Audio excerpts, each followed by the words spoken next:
The rain fell hard against the empty road, turning the dust into thick mud that clung to everything it touched. The sky was dark, even though it wasn't night yet, clouds heavy and low like they carried more than just water. Out here there were no shelters, no towns close enough to matter, just open land and whatever strength a person had left to keep moving. Daniel Reeves rode slowly through it, his coat soaked, his hat pulled low, but his eyes sharp as ever. He wasn't headed anywhere in particular. Not really. Men like him didn't always have destinations. They just had distance between where they'd been and where they didn't want to return to. The sound of rain hitting the ground mixed with the steady rhythm of his horse's hooves, creating a kind of silence that only came in storms. Then he saw her. At first it was just a shape, barely visible through the curtain of rain, standing still in the middle of the road. He slowed instinctively, his grip tightening slightly on the reins as his eyes narrowed, trying to make sense of what he was seeing. As he got closer, the shape became clearer. A woman, young, dressed in clothes too clean for this kind of road, but soaked through now, clinging to her frame. Her hands were wrapped tightly around a small suitcase, like it was the only thing keeping her standing. She didn't move when he approached, didn't step aside, didn't wave him down.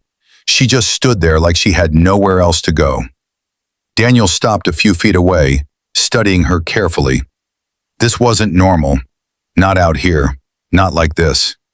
"You lost?" he asked, his voice steady but cautious. She looked up slowly, her face pale, her eyes tired, but holding something stronger than fear. "No," she said softly. Then after a brief pause, she added, "Just left behind." Something in the way she said it made the rain feel heavier. Daniel glanced down the road behind her, then back at her again. "Out here?" She nodded once, gripping the suitcase tighter. "He was supposed to meet me."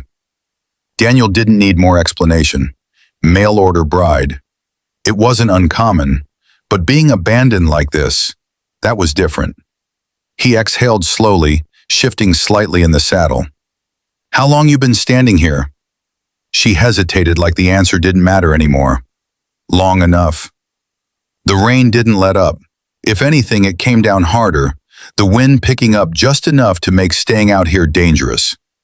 Daniel looked at her for a moment longer, weighing something in his mind. He had every reason to keep riding. This wasn't his problem. This wasn't his fight. But still, he reached a decision. "You can't stay here," he said simply. She didn't argue, didn't even look surprised. "I know." He gestured slightly with his head. "There's a cabin not far from here. You can wait out the storm." Her eyes flickered with something uncertain. "Why?" The question caught him off guard, not because it was hard to answer, but because it was the kind of question people stopped asking when they expected nothing from the world. He shrugged faintly. "Because you need to." She studied him for a moment, searching for something in his face, something that would tell her if this was a mistake. Then slowly she nodded. "All right." He reached down, offering his hand. She hesitated only for a second before taking it, letting him help her up onto the horse behind him. The moment she settled, the horse shifted slightly, adjusting to the added weight. Daniel turned the reins, guiding them off the main road toward a narrower path that cut through the land toward higher ground. The ride was quiet. The rain filled the space between them, neither of them speaking, both lost in their own thoughts.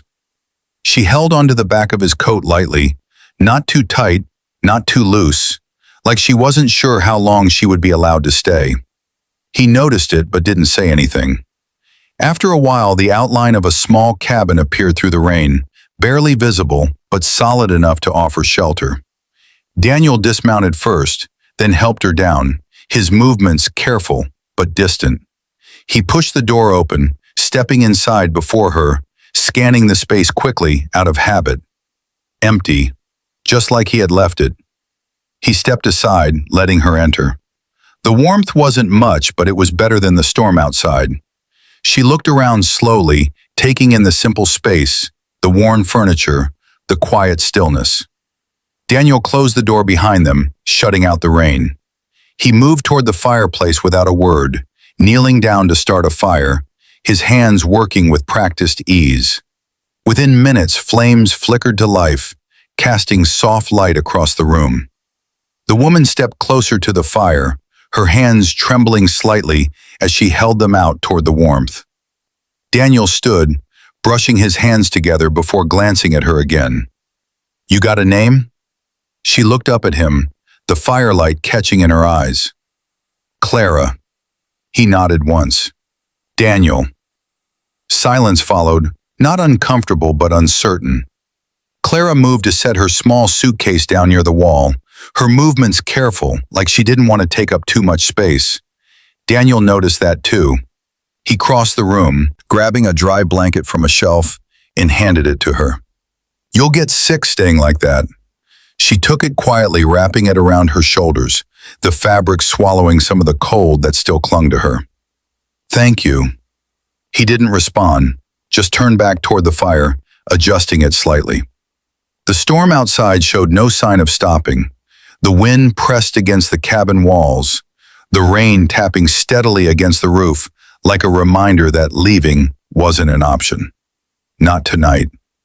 Clara sat down slowly near the fire, her eyes fixed on the flames like they were the only steady thing in her world right now. After a while, she spoke again, her voice softer than before. "I came a long way." Daniel didn't look at her, but he listened. "From where?" "Back east." A pause. I thought things would be different." He nodded slightly, though she couldn't see it. "They usually are." She let out a small breath, something between a laugh and a sigh. "He wrote letters, you know." Daniel glanced at her briefly. "Most of them do." "He said he needed a wife, said he had a home, a future." Her voice didn't break, but it came close. "Guess he changed his mind." Daniel's expression hardened just a fraction. "Or he never meant it." The words hung in the air, heavy but honest. Clara didn't argue. She just stared at the fire, her grip tightening on the blanket around her shoulders. Time passed slowly. The storm continued, but inside the cabin, something steadier began to form. Not comfort, not yet, but something close to it. Daniel moved around the space, grabbing a small pot, setting it near the fire. He poured water in, then added what little he had left of dried herbs and scraps, making something simple but warm. He handed it to her when it was ready. She took it carefully, her fingers brushing his for just a second before pulling back. "You don't have to." "I know," he said, cutting her off quietly. "But I did." She nodded once, lowering her gaze to the cup. The warmth helped. The silence returned, but this time it felt different. Less empty, more shared. The hours stretched on until the storm finally began to weaken, the rain softening the wind, easing into something distant. Clara leaned back slightly, her eyes heavy, exhaustion finally catching up to her. Daniel watched her for a moment before speaking. "You can stay the night." Her eyes opened slightly. "What about you?" He shrugged faintly. "I'll manage." She hesitated like she wanted to argue but didn't have the strength. She nodded slowly. "Thank you." He moved toward the door, checking it once more before settling against the far wall. His posture relaxed, but alert as always. The fire burned low, casting long shadows across the cabin. Clara drifted off to sleep, her breathing steady for the first time since he had found her. Daniel remained awake, his eyes on the fire, his mind turning over things he hadn't thought about in a long time. He didn't know why he had stopped. He didn't know why he had brought her here. But he did know one thing. This wasn't just a passing moment. This was something else. Something that had already begun to change the course of his life, whether he wanted it to or not. And as the last of the storm faded into silence outside the cabin, Daniel Reeves sat there, watching the flames, knowing that come morning, nothing would be the same. The night passed slowly, the fire burning low as the quiet settled deeper into the cabin. Clara slept near the hearth, wrapped in the blanket, her breathing calm but uneven at times. Like even in rest, she hadn't fully escaped the weight of everything she had been through. Daniel didn't sleep. Not really. He had learned long ago how to rest without closing his eyes, how to listen even when everything seemed still. And sometime before dawn, that habit paid off. A faint sound reached him just enough to pull his focus from the fire. Hoofbeats, distant but coming closer. His body tensed instantly, his hand moving toward his gun without hesitation. He stood slowly, careful not to wake Clara, his eyes fixed on the door as the sound grew clearer, then stopped just outside. Silence followed, heavy and deliberate. Then a knock. Not desperate, not uncertain, controlled. Daniel's jaw tightened. He moved toward the door, every step measured, every breath steady. The knock came again, this time harder. Clara stirred behind him, her eyes opening slowly, confusion crossing her face as she sat up. "Daniel?" He didn't turn. "Stay where you are." Her body stiffened at the tone in his voice, the calm replaced by something sharper, something she hadn't heard before. Another voice came through the door, low and firm. "Open up. We know you're in there." Clara's breath caught, her hands tightening around the blanket. Daniel stood still for a moment, his mind already working through possibilities. Then he spoke, his voice even. "Who's asking?" A brief pause, then the answer. "Someone looking for what's his." Daniel's eyes narrowed slightly. He already knew. This wasn't random. This wasn't chance. He reached for the handle but didn't open it right away. "You've got the wrong place." A quiet chuckle came from outside. "No, we don't." The air inside the cabin turned heavy. Clara stood slowly now, fear rising in her chest as she looked between Daniel and the door. He glanced back at her for a split second, just enough for her to see the warning in his eyes. Then he opened the door. The cold morning air slipped inside along with three men standing just beyond the threshold. Their clothes were cleaner than most out here, their posture confident, their eyes sharp. One of them stepped forward slightly, his gaze moving past Daniel, then stopping when it landed on Clara. For a moment, something like recognition flickered across his face. "There she is," he said quietly. Clara froze, her heart dropping. "You," she whispered the word barely forming. Daniel's expression hardened instantly. He shifted just enough to block their view of her. "You know them?" he asked without looking back. She didn't answer right away, her fear making the silence louder than words ever could. The man outside smiled, but there was nothing kind in it. "Of course she does," he said. "She belongs to us." Daniel's hand tightened at his side. "That so?" The man nodded slightly. "Paid for and promised." Clara shook her head quickly, stepping back. "No, that's not true. I was supposed to marry a man who didn't want you," the man cut in coldly. "So we stepped in."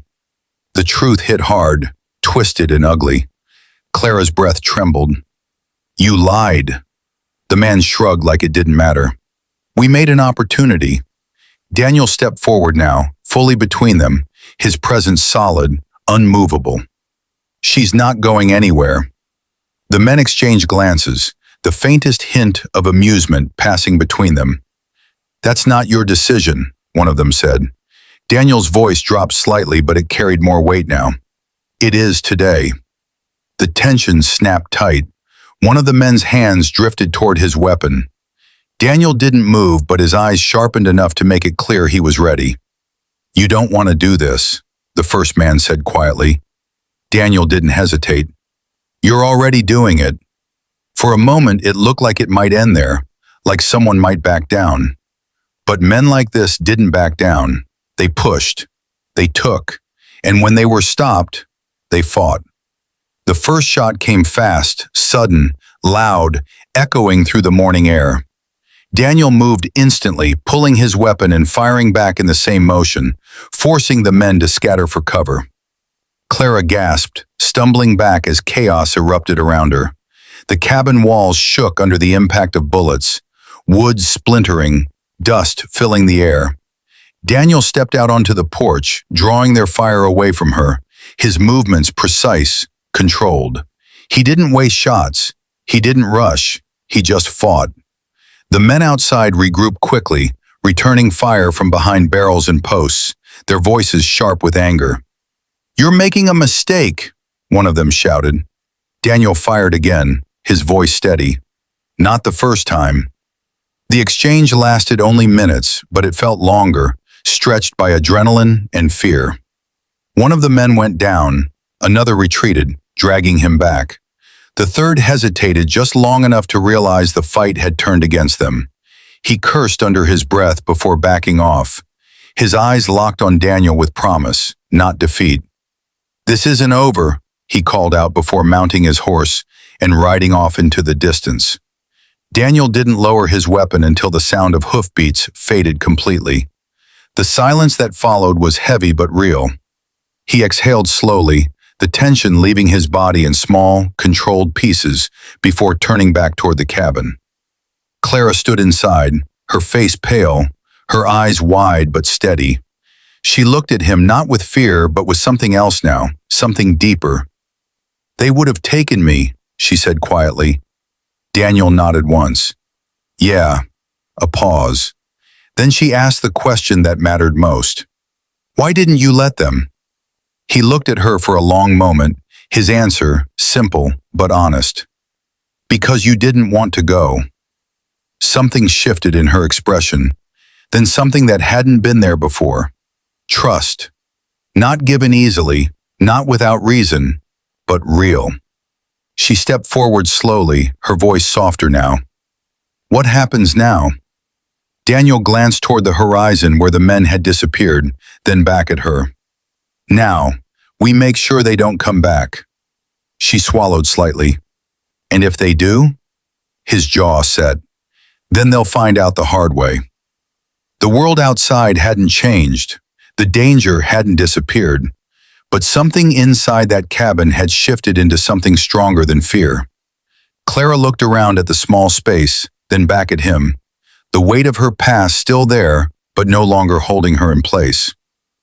"I don't have anywhere else to go," she admitted quietly. Daniel didn't look away. "Then stay."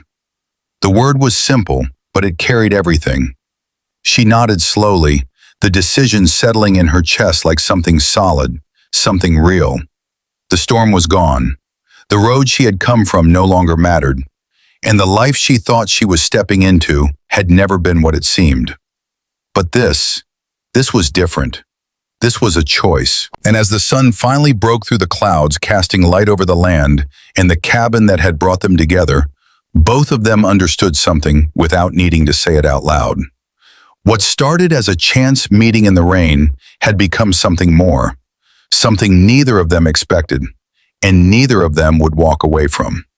Because sometimes the life you're meant to have doesn't begin the way you planned.